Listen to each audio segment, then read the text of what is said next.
আজ আমি চলে এসেছি তোমাদের সামনে একটা পার্সেল আনবক্সিং ভিডিও নিয়ে। তো কি পার্সেল, কি আছে পার্সেলের ভেতর সবটাই তোমাদের সাথে শেয়ার করব। তার জন্য তোমাদেরকে পুরো ভিডিওটা দেখতে হবে।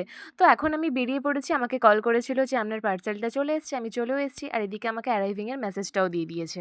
কিন্তু ঘটনাচক্রে আমার পার্সেলটা খুঁজে পাওয়াই যাচ্ছে না। শেষে আমি বলতে বাধ্যই হলাম বলতে পারো যে আমার এই পার্সেলটাই ছিল, তো ওটাই খুঁজুন। একটা জুতো ছিল। তবে কি জুতো, কি নিয়েছি সবটাই তোমাদের সাথে শেয়ার করব।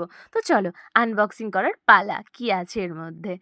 আমি নিয়েছিলাম একটা সুন্দর পার্পল কালারের ক্লগস, যেটা আমি অনেককে পরতে দেখি বাট আমার ছিল না একটাও।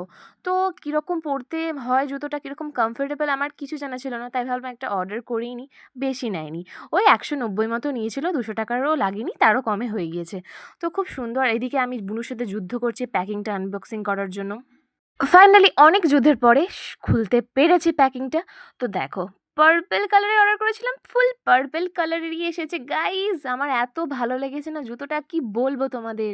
এটার নাম ক্লক্স না ক্লক্স, আমাকে একটুখানি জানিও তোমরা কমেন্ট করে জুতোটার আসলে নামটা কি। তো আমার মুখ থেকে বেরোয় না আর কি। তো যাই হোক, জুতোটা আমার ভীষণ পছন্দ হয়েছে পার্সোনালি। তোমাদের যদি এই জুতোটার লিঙ্ক লাগে আমি অবশ্যই দিয়ে দেবো ডেসক্রিপশন বক্সে। তো আমার এই জুতোটা ভীষণ ভালো লেগেছে। আর কত দাম কি সমস্ত কিছু আমি স্ক্রিনে মেনশন করে দিয়েছি।